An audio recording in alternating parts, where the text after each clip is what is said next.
Assalamualaikum warahmatullahi wabarakatuh. Hai teman-teman, kembali lagi bersama saya Isneniatun Aprilia.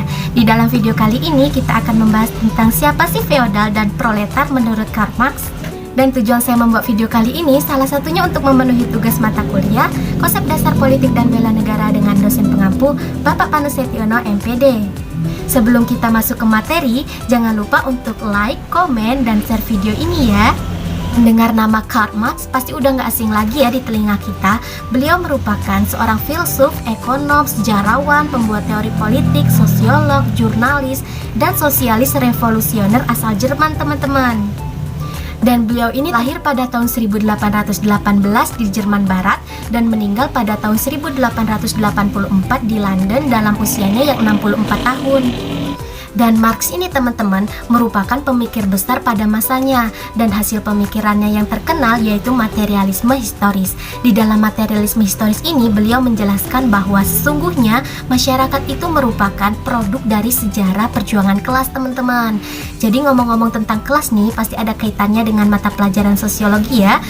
Dan teman-teman, menurut Marx, sejarah manusia adalah sejarah berbagai macam sistem produktif yang berbasis eksploitasi kelas teman-teman. Sejarah manusia ini dapat dibagi menjadi beberapa masa dan setiap masanya dikuasai oleh kelompok tertentu. Jadi, pada suatu masa tertentu ini memiliki masyarakat-masyarakat dengan mode produksi yang berbeda-beda teman-teman. Dan salah satu mode produksinya yaitu mode produksi feodal. Nih kita langsung masuk ya.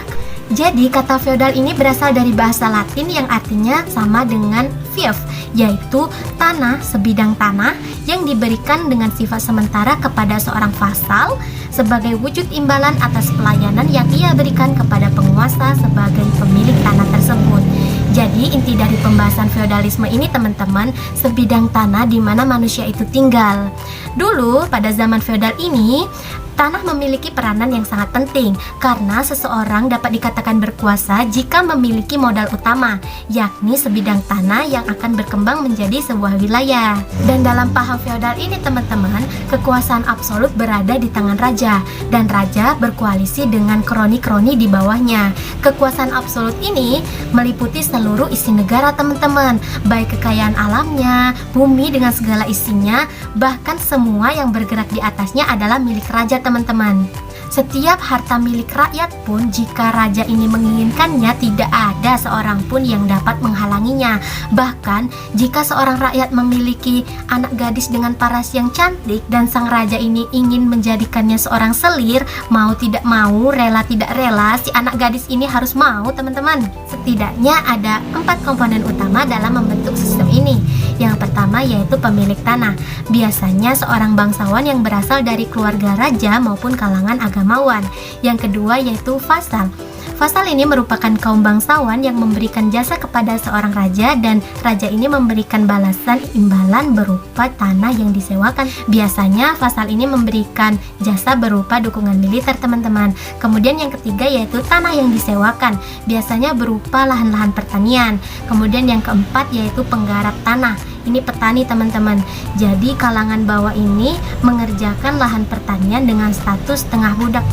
Jadi teman-teman ada hubungan yang erat ya antara 4 komponen yang dapat membentuk sistem feodal dengan materialisme historis hasil pemikiran Marx, di mana masyarakat ini merupakan sejarah produk perkembangan kelas teman-teman. Dari 4 komponen ini tadi kita dapat mengetahui bahwa kelas atas ini ditempati oleh seorang pemilik tanah, yaitu raja ya teman-teman. Kemudian kelas menengah ditempati oleh vasal.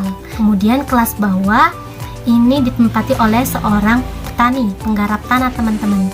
Salah satu karya Marx yang paling kontroversial juga yaitu Manifesto of the Communist Party teman-teman, di mana membahas tentang konflik yang terjadi antara pemilik modal dan kelas pekerja teman-teman.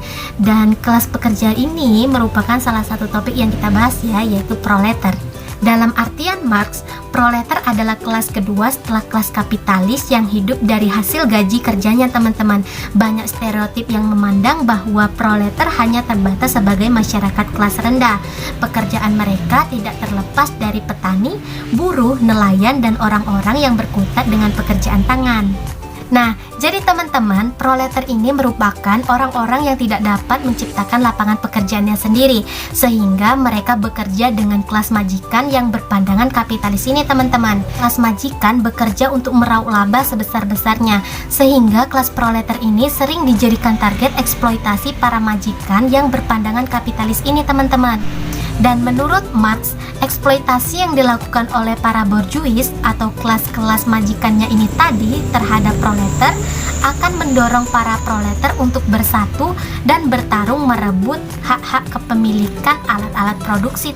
Dan hasil dari konflik kelas ini akan terciptalah masyarakat tanpa kelas yang sejahtera dan fokus pada pengembangan diri para anggotanya, yakni masyarakat komunis. Nah teman-teman, sekian video vlog kali ini. Semoga bisa bermanfaat untuk kita semua ya. Terima kasih. Wassalamualaikum warahmatullahi wabarakatuh.